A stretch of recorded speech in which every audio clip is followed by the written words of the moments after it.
V9 న్యూస్కి స్వాగతం. ఇప్పుడు హెడ్లైన్స్. విశాఖ కళాభారతి వద్ద ఉన్న తోపుడు బళ్ళు న్యాయం చేయమని ఈరోజు విశాఖ ప్రెస్ క్లబ్లో ప్రెస్ మీట్ జరిగింది. స్థానిక కార్పొరేట్ పెట్టే ఇబ్బందులు భరించలేక ఈరోజు ఈ యొక్క కార్యక్రమానికి వచ్చామని, మాకు న్యాయం చేయమని కోరుతున్నారు తోపుడు బళ్ళు సంఘ సభ్యులు.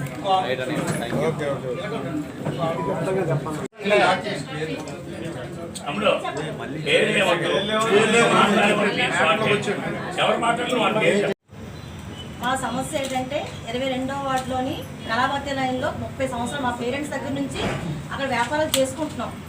ప్రజెంట్ కూడా చేసుకుంటున్నాం. కాకపోతే గత సంవత్సరం నుంచి మా ఏరియా కార్పొరేటర్ గారు పీతలమూర్తి గారు అక్కడ మా తోపుడు బళ్ళు తీసేయాలని మా మీద గట్టిగా ఒత్తిడి తెచ్చారండి. దేనికి తీసేయాలి సార్? ఎందుకు తీయాలంటే మేము గవర్నమెంట్కి పర్ డే 20 రూపీస్ పే చేస్తున్నాం. అదనంగా 40 రూపీస్ కూడా పే చేయమంటున్నారు. అదనంగా 40 రూపీస్ మేము ఎందుకు పే చేయాలి? మేము పే చేయలేమని చెప్పినందుకు సరే అయితే ఇక్కడ మీ దానికి షాపులు ఎవరు ఉండవు, తోపుడు బళ్ళు తొలగిస్తున్నామని మమ్మల్ని అన్నారండి. అప్పటి నుంచి ప్రతిరోజు మా బళ్ళు తొలగించాలని మా ప్రజలు పెడుతూ ఉన్నారు. మేము ఇష్యూ చేస్తూనే వచ్చామండి. అప్పటి నుంచి కూడా 5 వారం చేస్తూనే వచ్చాం. కాకపోతే ఒక సుప్రీం హైకోర్టులో మేము ఏదో కేసు వేశారు. మాకు ఎటువంటి ఇన్స్ట్రక్షన్ ఇవ్వకుండా, మాకు ఎటువంటి నోటీస్ ఇవ్వకుండా శనివారం వచ్చి మా తోపుడు బళ్ళు తొలగించడానికి మొత్తం బందోబస్తు వచ్చారండి. మాకు ఎటువంటి ఇన్స్ట్రక్షన్ ఇవ్వకుండా మా తోపుడు బళ్ళు తీయించామంటే ఎలా అండి? హైకోర్టులో కూడా ఒక చట్టం వచ్చినట్టు ఉంది కదా, తోపుడు బళ్ళు తొలగించడం లేదు కదా. అక్కడ ఒక లైన్ పరిధి గీసి రోడ్డుకి 5 అడుగుల లోపల మీరు వ్యాపారం చేసుకోవచ్చు సుప్రీంకోర్టులోనే చట్టం ఉన్నట్టుంది సార్. మాకు అంత నాలెడ్జ్ లేదు, ఉన్న ప్రకారం చెప్తున్నాను. కానీ తోపుడు బళ్ళు తొలగించడం అయితే లేదు కదా సార్. మాకు ఎటువంటి ఇన్స్ట్రక్షన్ ఇవ్వకుండా మా తోపుడు బళ్ళు తీయమంటే మేము ఎలా బ్రతకాలి? మేము ఏం చేయాలి? మా పరిస్థితి ఏంటి? ఇప్పుడు మా తోపుడు బళ్ళు తీసేస్తే మేము ఎలా బ్రతకాలి? అక్కడ 300 కుటుంబాలు బతుకుతున్నాయి సార్. దాని మీద ఆధారపడి మొత్తం అందరూ వీధిలో పడ్డాము. మా జీవనోపాధి ఏంటి సార్? మాకు మీరు అందరూ కలిపి ఒక దారి చూపిస్తారండి. మాకు ఎటువంటి ఆధారం లేకుండా, మాకు ఎటువంటి సపోర్ట్ లేదు కాబట్టి ఇవాళ మీడియా ముందు రావాల్సి వచ్చింది. మీడియా మహానులు అందరూ మాకు సాయం చేసి మా వినపాన్ని మా ఎక్కడికి తీసుకెళ్ళి మాకు సాయం చేస్తామని కోరుకుంటూ వచ్చామండి. లైన్లో ఉంటుంది సార్ మజిలీపాలెం. మాది ఒక చిన్న షాప్ అంటే అదే తోపుడు బళ్ళు. దానికి మేము హైకోర్టులో ఎదురు వెళ్ళి కేసు వేసారు కదా, పీతలమూర్తి యాదవ్ అనే వ్యక్తి కార్పొరేటర్, జనసేన కార్పొరేటర్. మేము ఏం చేసామని సార్? భూములు దోచుకున్నామా? ఏమైనా అక్రమాలు చేశామా? ఏం దోచుకున్నామని ఎర్రమట్టి దెబ్బలు ఏమైనా తవ్విసామా? ఏం చేసామని మీరు హైకోర్టు వాళ్ళు కేసు వేసుకున్నారు. హైకోర్టులో కేసు వేయాలంటే 2 లక్షలు కావాలంట సార్. 2 లక్షలు. అంత తప్పులు మేము ఏం చేసామని ఇంతమంది మీద పొట్టలు కొడుతున్నారు. సంవత్సరంన్నర నుంచి సార్ అతను మాట వినలేదని ఈగోకి వెళ్ళి వ్యక్తిగతంగా సుప్రీంకోర్టు ఇచ్చిన ఆర్డర్తో సహా అది పక్కన పెట్టి మేము ఆ మార్జిన్స్లోనే వ్యాపారాలు చేసుకుంటున్నాం సార్. 30 సంవత్సరాల పై నుంచి ఉంటున్నాం. వైజాగ్లో ఉన్న 98 వార్డులో లేనిది ఈ 22 వార్డులోనే ఎందుకు వస్తుంది సార్ అంత సమస్య? రైతులు ఇవ్వలేదు. ఆల్రెడీ జీవీఎంసీ వాళ్ళ దగ్గరికి వెళ్తే వాళ్ళు కూడా పేపర్ స్టేట్మెంట్తో సహా ఇచ్చారు. మాకు ఎలాంటి ఫిర్యాదులు రాలేదు, ఎలాంటివి రాలేదని. అలాంటిది అతను వ్యక్తిగతంగా టార్గెట్ చేసి చేస్తున్నాం సార్.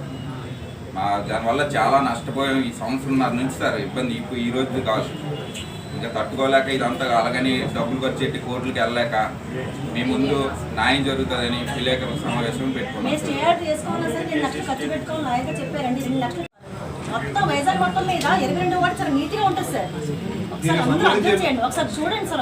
హైకోర్టు కూడా ఇచ్చిన తీర్పు ఏంటంటే సార్, అక్రమాలని తొలగించమంది.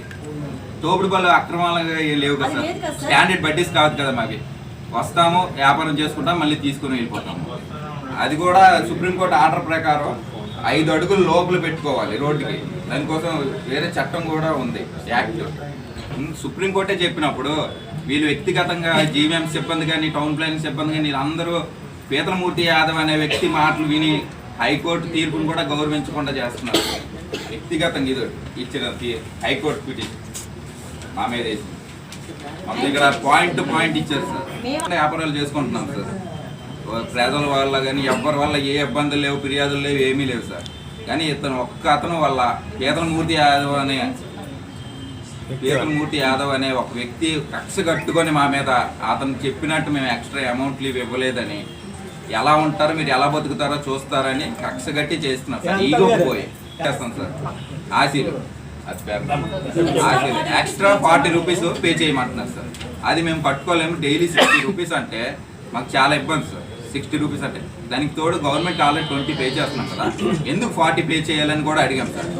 సరే అయితే సవాల్ ఇచ్చారు సార్ ఆ రోజు ఈ పళ్ళు ఎలా ఉంటాయి అతను పేరు చెప్పుకొని వచ్చి ఇలాగా ఇవ్వాలి ఇదంతానే అడిగారు సార్. ఎవరు చెంచాలు ఎంతమంది ఉంటారు సార్ ఏదైనా ఎమ్మెల్యేని కలిసారా? కలిసాం సార్.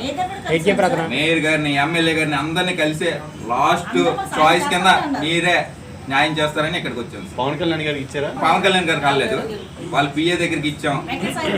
వెంకట సాయి రెడ్డి అనే వ్యక్తికి మొత్తం జిరాక్స్ సెట్ మొత్తం ఏంటంటే జరుగుతున్నాయి మొత్తం ఇచ్చాం సార్.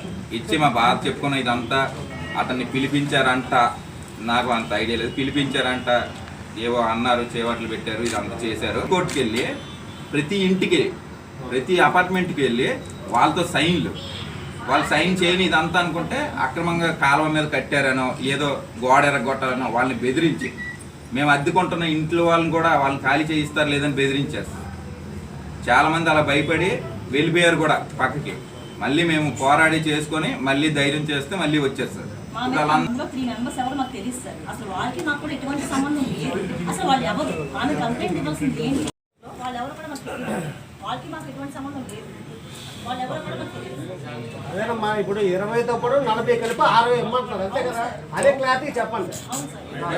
కట్టే ఆశీలు కాకుండా 40 రూపీస్ ఎక్స్ట్రా అప్పుడు అడిగారు, ఇప్పుడు కాదు. అడిగారు, ఆ మాట వినైపోయేసరికి అప్పటి నుంచి కక్ష కట్టి సంవత్సరం నుంచి మమ్మల్ని ఇబ్బంది పెట్టాల్సిన అవసరం ఏంటుందా? సంత అన్నమాట, వారం సంత. సాయంకాలం 4 గంటలకు వచ్చి రాత్రి 9 గంటల మేము ఖాళీ చేసి వెళ్ళిపోతాను.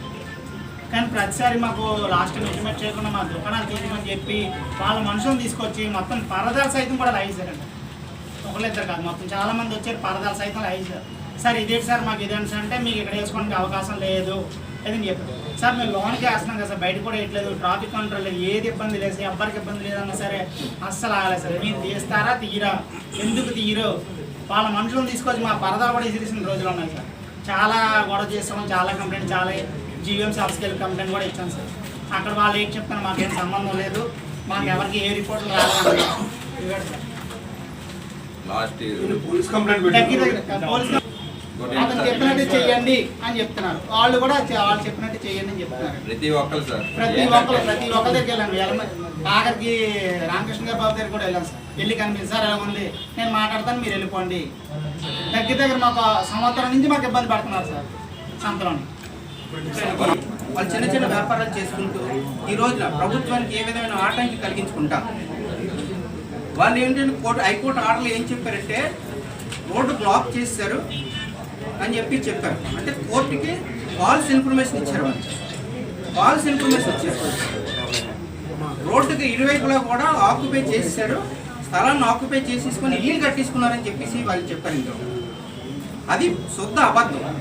ఎందుకంటే ఒకసారి మీరు కూడా వెళ్ళి చూడండి, అక్కడ ఏ విధమైన కూడా లాస్ట్ ప్రభుత్వంలోని 188 కోట్ల రూపాయలు మార్కింగ్కి ఖర్చు పెట్టామని చెప్పేసి వాళ్ళ లెక్కల్లో చూపించారు. ఎక్కడ మార్కింగ్ లేదు, ఏమీ లేదు. 188 కోట్లు ఏమైంది ఇప్పుడు కూడా అర్థం కావట్లేదు. వాళ్ళు వదిలేశారు.